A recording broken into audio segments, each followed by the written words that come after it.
बिस्मिल्लाहिर्रहमानिर्रहीम। मेरा नाम मोहम्मद अदील चौधरी है और मैं एक सॉफ्टवेयर डेवलपमेंट कंसल्टेंट हूँ। इस वीडियो में हम लोग रिव्यू करेंगे कि डॉकर स्वार्म क्या होता है और कंटेनर ऑर्केस्ट्रेशन इन जनरल क्या है।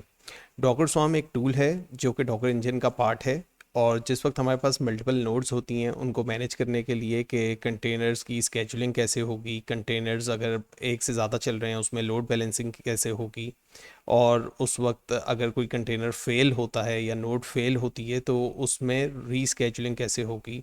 तो ये सारी चीज़ें, ये सारी फंक्शनैलिटी हमें डॉकर स्वार्म प्रोवाइड करता है। इसके साथ साथ एक बहुत इंपॉर्टेंट फंक्शनैलिटी है, वो ये है कि अगर हमारी रनिंग एप्लीकेशन में हमें कभी भी कुछ अपडेट करना हो, अपडेट से मुराद ये है कि उसका नया वर्जन आ गया, नया फीचर आ गया, तो ये हमें रोल आउट करना है, इसको अपडेट करना है अक्रॉस जितनी भी नोड्स हमारी सर्विस चल रही है या कंटेनर्स चल रहे हैं। तो ये फंक्शनैलिटी भी हमें डॉकर स्वार्म प्रोवाइड करता है।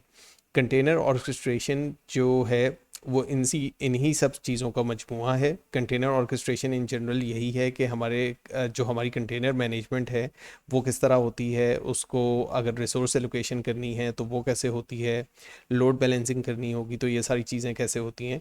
तो कंटेनर ऑर्केस्ट्रेशन में ये सारे कॉन्सेप्ट्स आते हैं। अगर एक मेरी सर्विस जो है या एक मेरा कंटेनर है वो किसी दूसरी सर्विस से बात करना चाहता है तो उसका होस्ट नेम क्या होगा, और अगर एक सर्विस की बजाय वहाँ पे मल्टीपल इंस्टेंस उसके चल रहे हैं, जैसे मैं अगर रेप्लिकेशन सेट कर दूं किसी सर्विस की कि 3 है, तो इन रियलिटी 3 इंस्टेंस चल रहे होंगे और हो सकता है वो अक्रॉस मल्टीपल नोड्स चल रहे हों। लेकिन यूजुअली मेरी सर्विस एक ही एंड पॉइंट को जानती है। जैसे मैं किसी को लिखता हूँ adil.com लिख दूँ, तो adil.com के नीचे अगर 3 या 4 इंस्टेंस चल रहे हैं तो किस वाले इंस्टेंस से बात होगी। तो ये वाली सारी लोड बैलेंसिंग जो है ये फिगर आउट करना, ये कंटेनर ऑर्केस्ट्रेशन का पार्ट है, और इसको डॉकर में हमें अलाउ करता है डॉकर स्वार्म। इसके दो टूल्स आते हैं। डॉकर स्वार्म जो है वो डॉकर का ही पार्ट है ऑलरेडी, लेकिन इसका जो इंडस्ट्री स्टैंडर्ड जो वेल एक्सेप्टेड सॉल्यूशन है वो है क्यूबरनेटीज़। क्यूबरनेटीज़ जो है वो किसी भी तरह के कंटेनर्स को रन करता है, और जो डॉकर इंजन है ये स्पेसिफिक टू डॉकर है। और यहाँ पे हम लोग जिस वक्त क्लस्टर्स या नोड्स बढ़ाते हैं डॉकर की ऑन प्रेमिस या ऑन द क्लाउड, तो उस वक्त हमें ये सारी कैपेबिलिटीज़ ये देता है। लेकिन इसको बहुत एवॉल्व तरीके से जो इम्प्लीमेंट किया हुआ है वो क्यूबरनेटीज़ ने इम्प्लीमेंट किया हुआ है। तो वो हम आगे वाले लेक्चर्स में देखेंगे जिस वक्त हम क्यूबरनेटीज़ के इंट्रोडक्शन में जाएंगे कि क्यूबरनेटीज़ हमें क्या क्या फंक्शनलिटी देता है।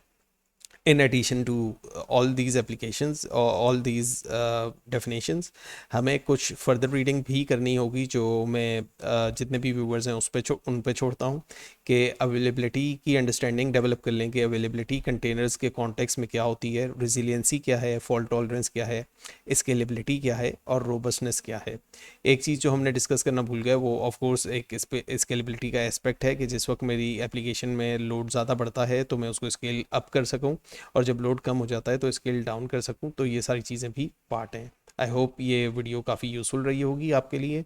और लोग बहुत ज़्यादा काम नहीं कर रहे होते डॉकर स्वार्म पे, लेकिन वो जो टूल होता है उनका बाय चॉइस वो होता है क्यूबरनेटीज़।